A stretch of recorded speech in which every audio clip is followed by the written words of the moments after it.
This week on By the Numbers, it's all about real estate. We'll be looking at rent versus buy, the luxury home market, a crackdown coming to Wall Street, and office loan defaults. So sit back, grab a cup of coffee, and relax as we take you through the numbers.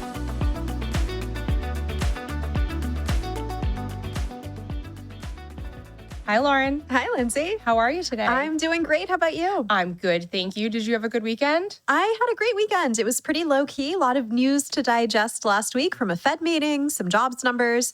So I got to nerd out, but didn't do too much all weekend. No, you spend your weekend reading the news? Come on, Lauren. You know I do.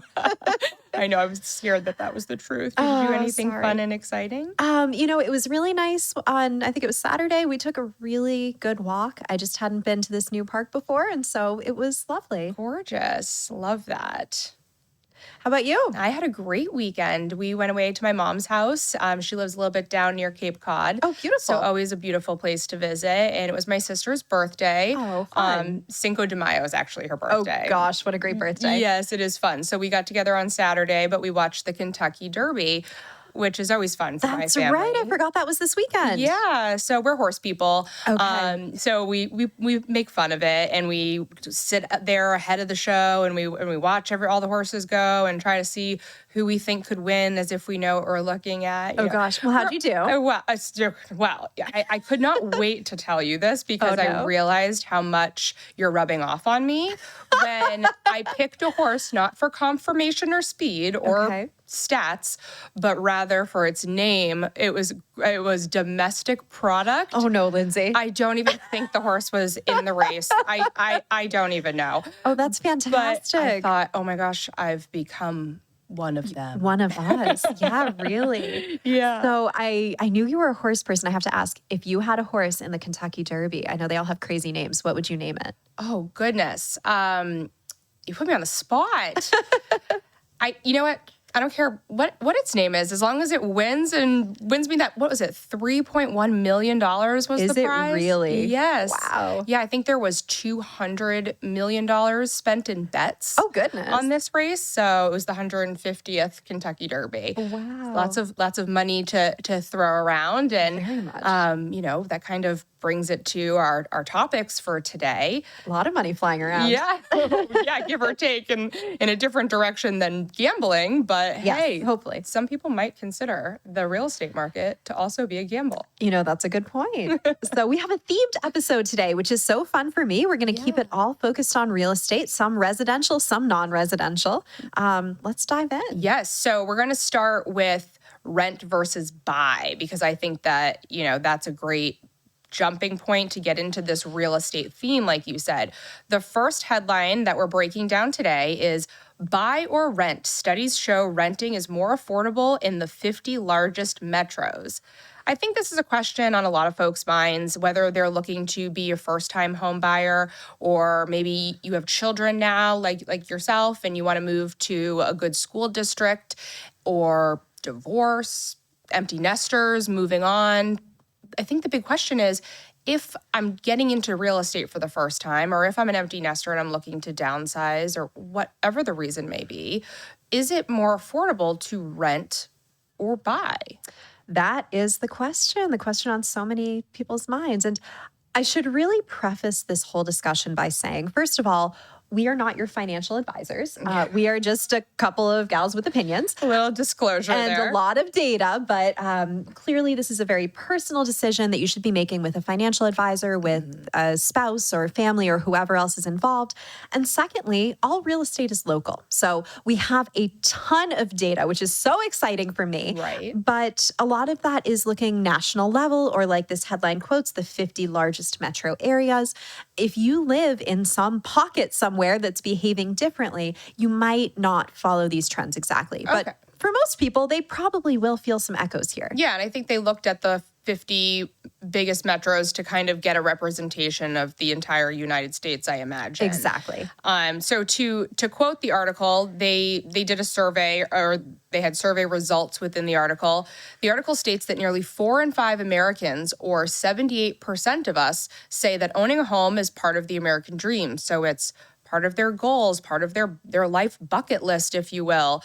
The article states that 56% stated that lack of income was holding them back. But Lauren, I feel like we've talked about income a lot recently in our conversations and even in Studio A.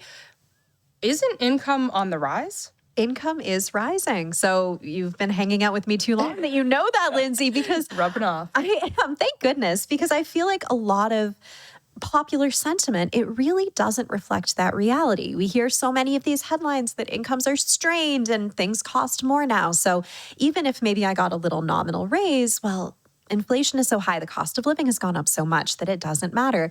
We find that it actually does matter. Real disposable income per capita, and that little word real, that means inflation adjusted. So looking at things on an apples to apples basis, what is your real inflation adjusted purchasing power kind of equivalent? Okay. That real disposable income per capita in March was over $50,000. And on a 12-12 rate of change basis, so an annual growth rate basis, that was up 3.2%. So even adjusted for inflation, we actually are better off now than we were in the past. And we look at disposable income to show what that kind of extra money is. Is that what that is? Right. That's taking out necessities. Okay. So that would be what you would need to, save for a down payment or whatnot. Well, yeah, there's a lot you can do with disposable income, right? Yes. Dispose of it in whatever way you will. Not online shopping on Amazon Prime to my degree, I'm sure. Perfect. But that's the question, right? If you have this higher income, can you essentially afford those higher mortgage payments, as we've been talking about, those higher home prices? Right. Yeah. So 47% are citing that home prices are too high. Is it that home prices are too high? Or is it that the monthly payment caused by the mortgage rates being too high is what's keeping folks out of the market? I'm very glad you asked that question because we have some data here. Home prices themselves, we track the median new home sale price. And in March, that was just over $430,000. Now, that number is actually down 7.3% on a 12 over 12 basis. So home prices seems like they peaked a year or so ago at the frenzy, right? The height of that frenzy when everyone was moving, when I know you've heard the same sentiments, right? Right. Things were going same day they were listed. Houses were going for X number of dollars over asking price. And I'm hearing that that's a little bit of the market that we're in. And I'm sure, again, that's regional, but I'm hearing from my agent, because I'm getting ready to put my home on the market, that they are still going relatively quickly and for over asking. Relatively quickly and for over asking, especially when we have this shortage of available inventory. So if you find that house you want, you typically do have to snap it up because there are more buyers out there looking for that home. Yeah, definitely. So going back to, I think I had alluded to this statistic a little bit ahead of time, but 42% say that they can't afford the down payment or the closing costs. So that would be that disposable income that we were looking at and saying, how much money do I need to get my foot into the real estate market if I'm one of those first-time home buyers, rather than somebody like myself who's selling one asset that was purchased many years ago in a much different time, of course, much better time, and can withdraw the equity from that sale to continue on. Exactly. It's going to be a different analysis, right? If you're a current home buyer, if you're a first-time home buyer. But at the end of the day, those higher down payments, higher closing costs, really they're a factor of those higher today home prices. So what we can look at, and if you'll allow me a map, I love heat maps so much. I think you do too. I do too. Every time I come to something that's regionally focused, I start to envision a heat map. Well, here's our first heat map of the Lauren day. delivers. Yes. And what this map is showing is that balance that you were just talking about, right? The difference, essentially the gap, anytime this number is negative and the state shows up in red, that is the gap in income that we are lacking to be able to afford that average priced home in each of these states. So as I look across this map, a lot of red, especially on the coasts, right? You said this was one of your favorite charts? I know, I sound so mean to say, look how much money we're lacking. Oh boy, Lauren. I am a cold, heartless economist. That's why you love me, Lyndsay. It's so true. You give it to me straight.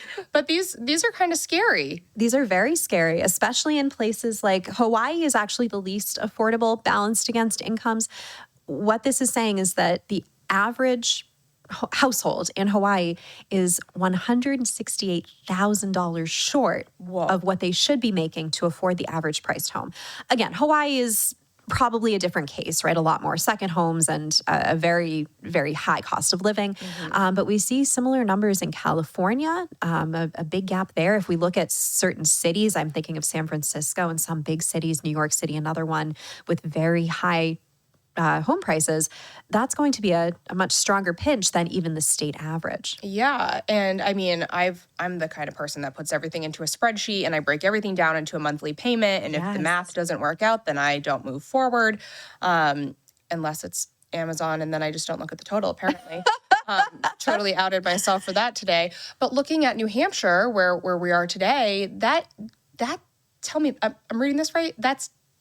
We're negative $81,000. There's a difference in $81,000, almost $82,000 from my income to what I need to pay for a home. So maybe not your income. I don't know how much you make, Lyndsay. Sorry. I was speaking holistic, hypothetically. Exactly. If you're the average, and it's a household, so not just an individual, but a household. If you're the average household, that is how far short you would be to afford on a comfortable basis our average home here in New Hampshire. That Excel sheet would be red. It would be red. It would be red for most of the coastal areas. Wild. It's a little bit better if we look to the middle of the country. A couple of states are actually positive. So West Virginia and Louisiana, those are the only ones where we see a surplus, right? You make more than you need to afford these homes. Kentucky, essentially flat. And as I look at these other states, you can see the ones that are kind of tinted green. I'd say anything up to $10,000, $15,000, even $20,000. That's enough within reach, right? It's not a great affordability balance, but it's not so far, $100,000+ in a gap. So I see a lot of that heartland as being a little bit more affordable, a little bit more favorable on balance. So that's why all real estate is local. Oh my goodness. Well, yeah, I'm glad we had a heat map to show show that illustration. So the article quotes one of the chief economists from Zillow, and the quote is, "Purchasing a home is a long-term commitment. Home price appreciation has slowed considerably, and costs have risen dramatically since the days of 3% mortgage rates. So it's going to take more time to break even on a purchase compared to renting."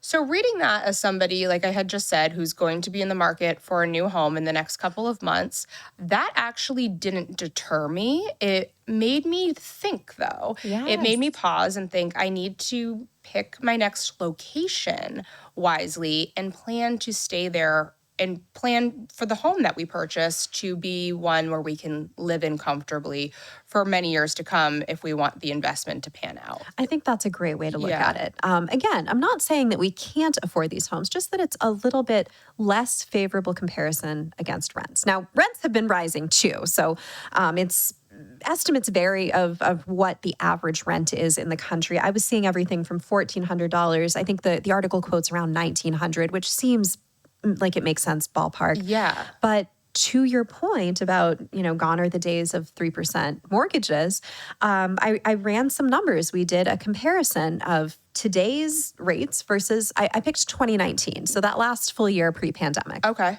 So today, average mortgage rate right about 7%. In 2019, we ended the year at 3.7%. So a lot lower. That's a huge difference. Yes, a huge difference. And even though home prices are higher today than they were in 2019, it really is that mortgage rate that takes a bigger bite out of affordability. So that monthly payment. That monthly payment. Today, the average monthly payment is $2,355. Oof.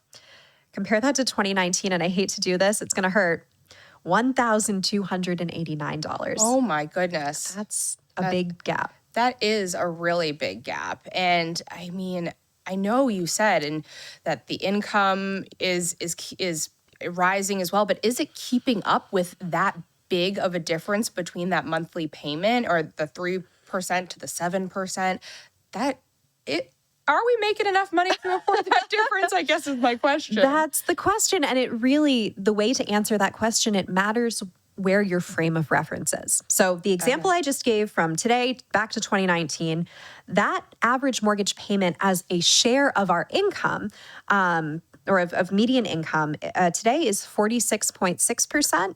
In 2019, it was just 31.5%. And I think if you ever listen to those financial advisors that you were telling our audience to make sure that they listen to other than us, I believe that the advice was always to try to live with your housing costs at 30% or a third of your income. So It sounds like we're outside of that comfortability. We are. And I have a chart to put this again in context. Of course you do. Of course I do. Give us a frame of reference. So again, the current reading, 46.6%, that is actually lower than the peak. You can see here that that line has been coming down just recently. Yeah. We peaked in October of 2022 at 56.9%. Whoa. Which is far, far outside that average third. But over the long-term average, our 10-year trailing average, including that spike that we saw recently, was about 36%. So it seems like in typical times and typically in this past decade, we have been living roughly in that 1/3. Okay, but right now it is a little bit stretched, and that might be what's making people take consideration for buying. I mean, for renting versus buying. So that's the question. As I look back over time, clearly that past decade, the period post 2008 Great Recession, you notice how much lower this line has been trending than even the 90s and the early 2000s. That's because we had very, very low interest rates for that decade. So I think we got used to it. We got, again, close to that third metric when we had historically low interest rates. Looking back over time, the 2006 peak that you see here, that came in about 47%. So we're in that same ballpark today. Look back to the 90s, the early 90s, this measure was less favorable than it is today. Yeah, when our parents are constantly like, stop whining, our interest rates were 11%. Isn't that great? Yeah, but I'm like, Mom, your house was $150,000. Right, but she was also earning a lot less. So it's always a balancing act of so many of these factors. That's why I like to scale it like this. Yeah, I think it's important to look at it like this because when you read these headlines that are, or the articles are even telling us that these rates are so high and it's unaffordable and people are being surveyed and you can see that the sentiment at least is that it's not affordable. Yes. But then you can look at the charts and see, maybe we just need to be making sacrifices somewhere else. And that's all the time we have for today in our free preview. Please remember to like and subscribe. And if you'd like to learn more about how to see the full-length episode where we dive into even more headlines, click the link in the description. But until next time, bye, Lauren. Bye, Lyndsay.